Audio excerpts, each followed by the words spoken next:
ಯಲಹಂಕ ತಾಲೂಕು ಜಾಲ ಹೋಬಳಿ ಬ್ಯಾಟರಾಯನಪುರ ವಿಧಾನಸಭಾ ಕ್ಷೇತ್ರದ ವ್ಯಾಪ್ತಿಯಲ್ಲಿ ಜನಪ್ರತಿನಿಧಿಯಾಗಿ ಆಯ್ಕೆಯಾಗಿರುವಂತಹ ಶಾಸಕರು ಹಾಗೂ ಸಚಿವರಾದಂತಹ ಕೃಷ್ಣ ಬೈರೇಗೌಡರವರು 17 ವರ್ಷಗಳಿಂದ ದಲಿತ ಸಮುದಾಯಕ್ಕೆ ಮೂಲ ಸೌಕರ್ಯ ಹಾಗೂ ಸೌಲಭ್ಯಗಳನ್ನು ಒದಗಿಸಲು ವಿಫಲರಾಗಿರುವುದರಿಂದ ಕೂಡಲೇ ಅವರು ರಾಜೀನಾಮೆ ನೀಡಬೇಕು ಹಾಗೂ ಮುಂದಿನ ತಿಂಗಳು 9ನೇ ತಾರೀಕಿನ ಒಳಗೆ ಫ್ರೀಡಂ ಪಾರ್ಕಿನಲ್ಲಿ ಉಗ್ರ ಹೋರಾಟ ಮಾಡಲಾಗುವುದು ಎಂದು ಜೈ ಭೀಮ್ ಅಖಿಲ ಭಾರತ ದಲಿತ ಸೇನೆ ರಾಜ್ಯಾಧ್ಯಕ್ಷರಾದ BR ಮುನಿರಾಜ್ ರವರು ಫ್ರೀಡಂ ಪಾರ್ಕಿನಲ್ಲಿ ಎಚ್ಚರಿಕೆ ನೀಡಿದರು.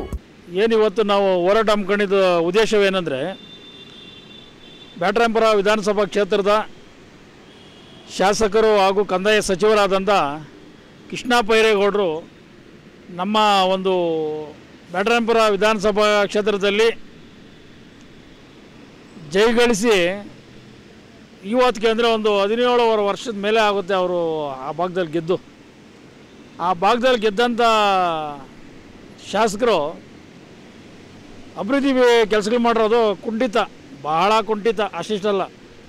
ಆಮೇಲೆ ಅನಂತರ ಅವ್ರ ಭಾಗದಲ್ಲಿ ಬರ್ತಕ್ಕಂಥ ಬಂಡಕೋಡಿನಹಳ್ಳಿ ಗ್ರಾಮ ಪಂಚಾಯಿತಿಯಲ್ಲಿ ಆ ಬಂಡಕೋಡಿನಹಳ್ಳಿ ಗ್ರಾಮದ ಜನ ಏನನ್ನ ಆಕಸ್ಮಿಕ ಮರಣ ಬಂದರೆ ಎತ್ಕೊಂಡು ಹೋಗಿ ಉಣಕ್ಕೆ ಮಶಾಣಕ್ಕೆ ಜಾಗ ಇಲ್ಲ.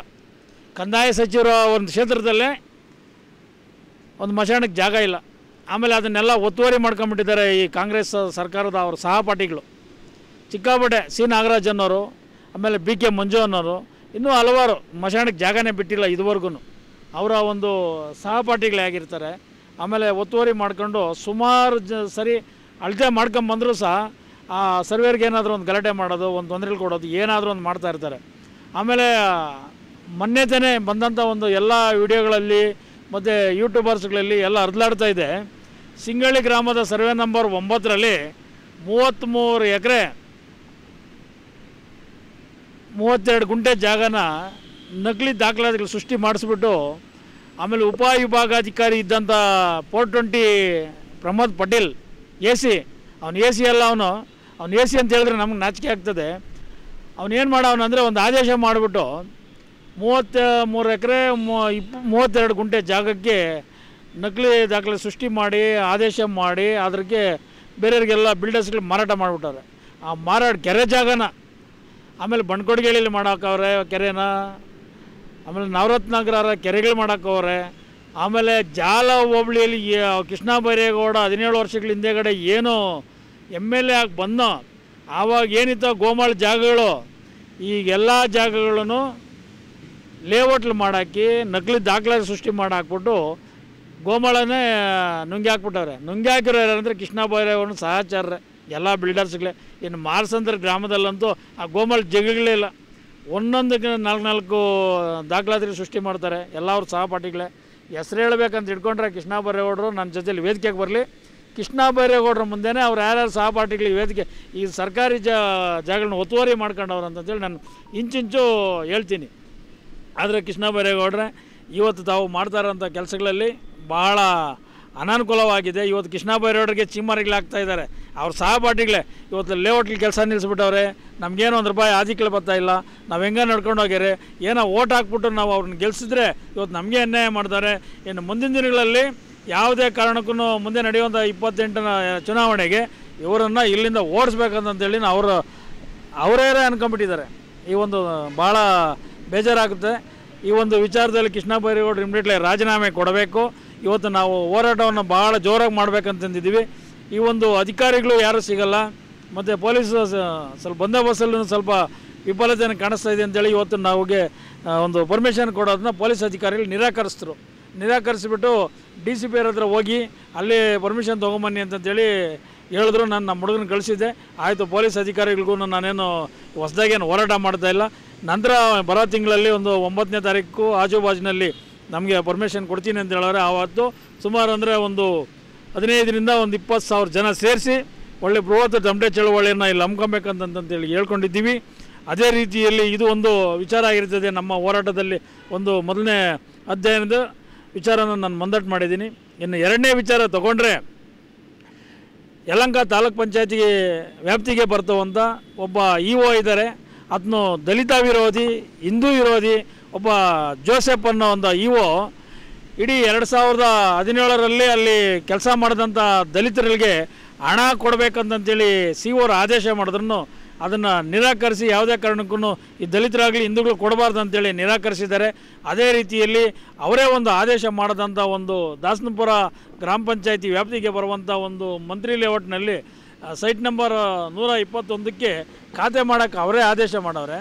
ಖಾತೆ ಮಾಡೋಕ್ಕೆ ಮೇಡಮ್ಮು ಉಷಾ ಅನ್ನೋರು ನಿರಾಕರಿಸಿದ್ದಾರೆ. ಯಾಕೆ ಮಾಡಲ್ಲ ಅಂತೇಳಿ ನಾವು CO ಸಾಹೇಬ್ರ ಹತ್ರ ಹೋಗಿ ಆದೇಶ ಮಾಡಿ CO ಕಡೆಯಿಂದ ಒಂದು ಆದೇಶ ಮಾಡಿ ತಗೊಂಬಂದು ಕೊಟ್ಟರು ಸಹ ಅದನ್ನು ನಿರಾಕರಿಸಿದ್ದಾರೆ. ಈ ದಲಿತ ವಿರೋಧಿ ಮತ್ತು ಹಿಂದೂ ವಿರೋಧಿ ಆದಂಥ ಜೋಸೆಫ್ ಅನ್ನೋರು ಇಮಿಡಿಯೇಟ್ಲಿ ಅಲ್ಲಿ ಸಂಬಂಧಪಟ್ಟಂಥ ಅಧಿಕಾರಿಗಳು ಅವ್ರನ್ನ ವರ್ಗಾವಣೆ ಮಾಡಿ ಅಲ್ಲಿಗೆ ಒಳ್ಳೆಯ ಅಧಿಕಾರಿ ನೇಮಿಸಿ ದಲಿತರಿಗೆ ಬಿಲ್ ಮಾಡಿಕೊಡ್ಬೇಕು ಒಂದು ಭಾಗ. ಇನ್ನೊಂದು ವಿಚಾರ ಬಂದುಬಿಟ್ಟು ಅಲ್ಲಿ ಉಷಾ ಅವರಿಗೆ ಆದೇಶ ಕೊಟ್ಟು ಆ ನೊಂದಂಥ ಸೈಟ್ನ ಯಾರು ಮಾಲೀಕರಿದ್ದರೋ ಯಾರು ಆದೇಶದಾರರಿದ್ದಾರೋ ಅವ್ರಿಗೆ ವ್ಯವಸ್ಥಿತವಾಗಿ ಆದೇಶ ಮಾಡಿಸಿ ಅವ್ರ ಹೆಸರು ಖಾತೆ ಮಾಡಿಕೊಡ್ಬೇಕು ಅನ್ನೋದು ಎರಡನೇ ವಿಧಾನ ಆಗಿರ್ತದೆ. ಎಲ್ಲ ಕರೆಕ್ಟಾಗಿದೆ. ಆದೇಶ ನೀವು ಮಾಡಿಕೊಟ್ಟಿದ್ದೀರಿ, ಕೆಲವು ಗೊಂದಲಗಳಿತ್ತು ಎಲ್ಲ ಮಾಡಿಕೊಟ್ಟಿದ್ದೀರಿ. ನೀವು ಮಾಡಿಕೊಟ್ಟಾದ್ಮೇಲೆ ಮಾಡಿಕೊಡ್ಬೇಕು. ಇದು ಒಂದು ವ್ಯವಸ್ಥಿತವಾಗಿ ಮಾಡಿಕೊಡ್ಬೇಕಂತ ಎರಡನೇ ವಿಧಾನ. ಇನ್ನು ಮೂರನೇ ವಿಧಾನ ತಗೊಂಡ್ರೆ ಬಂಡೆಕೊಡಗಿನಹಳ್ಳಿ ಗ್ರಾಮ ಪಂಚಾಯಿತಿ ವ್ಯಾಪ್ತಿಯಲ್ಲಿ ಭಾಳ ಅವ್ಯವಹಾರಗಳು ನಡೀತಾಯಿದೆ.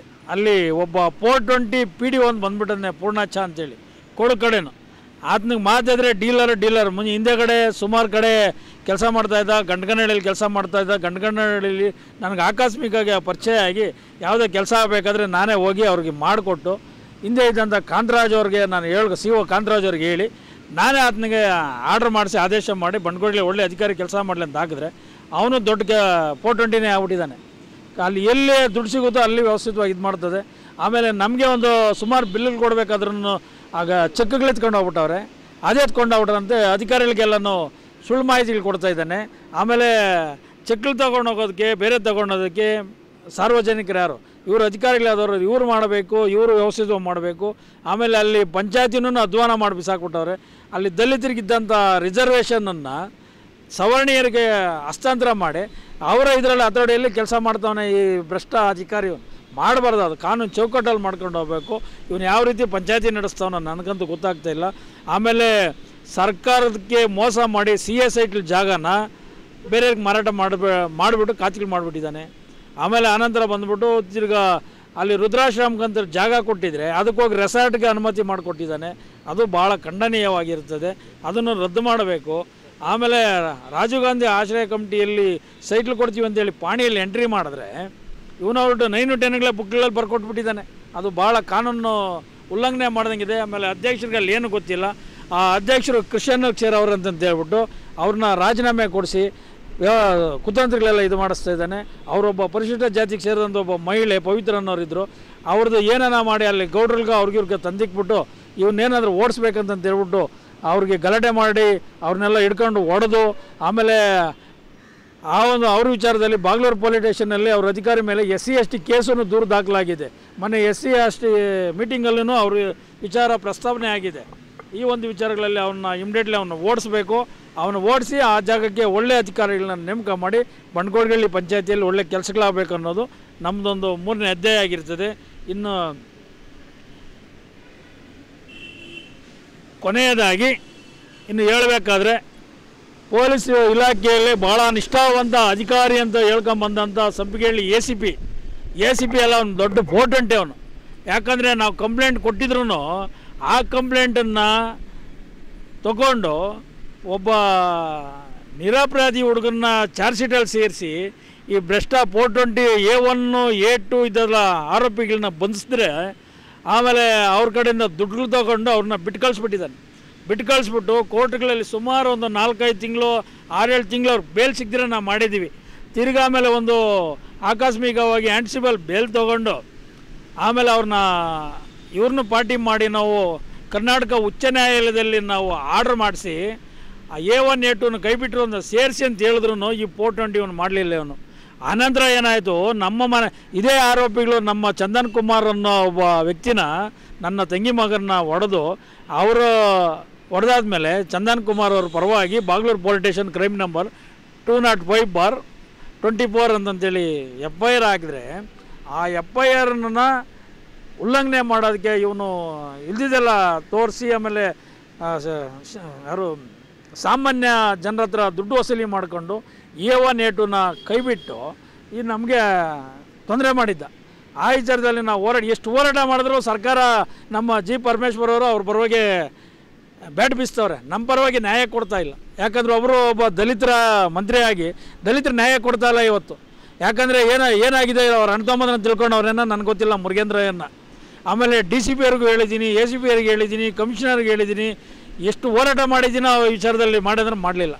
ಆನಂತರ ನಾವು ಕಾರಲ್ಲ ಸ್ಕೂಲ್ ಹತ್ರ ನಾವು ಕಾರ್ ನಿಲ್ಲಿಸಿದ್ರೆ ಆ ಕಾರಲ್ಲಿ ಕಳ್ತನ ಮಾಡೋಕ್ಕೂ ಬಂದು ಅಲ್ಲಿ ನಾವು ಮನೆ ಅಂತ ಕಟ್ತಾಯಿದ್ರೆ ಮನೆ ಕಂಬಿಗಳೆಲ್ಲ ಎತ್ಕೊಂಡೋಗೋರೆ. ಇದರಲ್ಲಿ ಈ ನಮ್ಮ ಚಂದನ್ ಕುಮಾರ್ ಮೇಲೆ ಮರಣಂತಿಗೆ ಹಲ್ಲೆ ಆಗುತ್ತಲ್ಲ, ಅದರಲ್ಲಿ ಆರೋಪಿ ಸ್ಥಾನದಲ್ಲಿದ್ದಂಥ ಮಧು ಮತ್ತು BK ಮಂಜು ಇನ್ನಿತರ ಮೇಲೆ ನಾವು ಕಂಪ್ಲೇಂಟ್ ಕೊಟ್ಟರೆ ಬಾಗ್ಲೂರು ಪೊಲೀಸ್ ಸ್ಟೇಷನ್ನಲ್ಲಿ ಕ್ರೈಮ್ ನಂಬರ್ 165/25 ಅಂತ FIR ಮಾಡ್ತಾರೆ.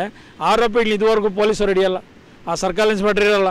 ಆ ಬಾಗ್ಲೂರು ಕ್ರೈಮ್ ಪೊಲೀಸರು ಹೇಳ್ತಾರೆ, ಸರ್ ಅಲ್ಲಿ ಕಳ್ತನೇ ಆಗಿಲ್ಲ ಸರ್, ಅದು ಹೆಂಗೆ ಸರ್ ನಾವು FIR ಮಾಡೋದು ಅಂತಂತೇಳಿ ನನಗೆ ಹೇಳ್ತಾರೆ. ಅದನ್ನ ಅಯೋಗ್ಯ ಪೊಲೀಸ್ ಅಧಿಕಾರಿ ಅಂತ ಹೇಳ್ತೀನಿ. ವಿಡಿಯೋ ಸಮೇತ ಕೊಟ್ಟಿದ್ದೀನಿ, ನಾನು ವಿಡಿಯೋ ಕೊಟ್ಟಿದ್ದೀನಿ, ಕಳ್ತನ ಮಾಡೋದು ಕಳ್ರದು ವಿಡಿಯೋ ಕೊಟ್ಟಿದ್ದೀನಿ. ವಿಡಿಯೋನ ನನ್ನ ಹತ್ರ ಇದೆ. ಈ ವಿಚಾರದಲ್ಲಿ ಭಾಳ ಅನ್ಯಾಯವನ್ನು ನಮಗೆ ಮಾಡಿರ್ತಾರೆ. ಇದೊಂದು ಭಾಳ ಖಂಡನೆ ಆಗಿರ್ತದೆ. ಕೂಡಲೇ ಆರೋಪಿಗಳನ್ನ ಬಂಧಿಸಬೇಕು, ಆಮೇಲೆ ಅವ್ರನ್ನ ಜೈಲುಗಟ್ಟಬೇಕು, ನಮಗೆ ನ್ಯಾಯ ಕೊಡಬೇಕಂತ ಹೇಳ್ತೀವಿ. ಈ ಹೋರಾಟದ ಮುಖಾಂತರ ನಾವು ಮನವಿಯನ್ನು ಸಲ್ಲಿಸ್ತಾ ಇದ್ದೀವಿ. ಇವತ್ತು ಮನವಿ ಸಲ್ಲಿಸಿದ ನಂತರ ಬರೋ ತಿಂಗಳು 9ನೇ ತಾರೀಕು ಆಜುಬಾಜಿನಲ್ಲಿ ನಮಗೆ ಪರ್ಮಿಷನ್ ಕೊಟ್ಟಲ್ಲಿ ಇದೇ ವಿಚಾರದಲ್ಲಿ ಮತ್ತೊಂದು ಸಾರಿ ನಾವು ಹೋರಾಟ ಮಾಡ್ತೀವಿ. ಈ ಮನವಿ ತಗೊಂಡು ಅಧಿಕಾರಿಗಳು ಒಂದು 3-4 ದಿನದ ಒಳಗಡೆ ಸಂಬಂಧಪಟ್ಟಂಥ ಅಧಿಕಾರಿಗಳನ್ನ ವರ್ಗಾವಣೆ ಮಾಡಬೇಕು, ಇಲ್ಲ ಸಸ್ಪೆಂಡ್ ಮಾಡಬೇಕು. ಆಮೇಲೆ ನಮ್ಮ ಕೆಲಸಗಳಾಗಬೇಕು. ಕೃಷ್ಣ ಬೈರೇಗೌಡರಿಗೂ ಇದು ಕೊನೆಯದ ನಾನು ಎಚ್ಚರಿಕೆ ಕೊಡ್ತಾ ಇದ್ದೀನಿ. ನೀವು 9ನೇ ತಾರೀಕು ಏನಾದರೂ 9ನೇ ತಾರೀಕು ಒಳಗಡೆ ನಮ್ಗೆ ನ್ಯಾಯ ಕೊಟ್ಟಿಲ್ಲ ಅಂದರೆ 9 ನಂತರ ನಾವು ಹಲವಾರು ಸಂಘಟನೆಗಳ ಮುಖಾಂತರ ಮತ್ತು ಕೆಲವು ವಿರೋಧ ಪಕ್ಷಗಳ ಸಹಕಾರವನ್ನು ತಗೊಂಡು ನಿಮ್ಮಿರೋದು ಹೋರಾಟ ಮಾಡೇ ಮಾಡ್ತೀವಿ ಅಂತ ಹೇಳ್ದ ಈ ಒಂದು ಎಚ್ಚರಿಕೆಯನ್ನು ಕೊಡ್ತಾ ಇದ್ದೀವಿ. ಜೈ ಭೀಮ್, ಜೈ ಭಾರತ್. ನನ್ನ ಹೆಸರು BR ಮುನ್ರಾಜು, ರಾಷ್ಟ್ರೀಯ ಅಧ್ಯಕ್ಷರು, ಜೈ ಭೀಮ್ ಅಖಿಲ ಭಾರತ ದಲಿತ ಸಮಿತಿ.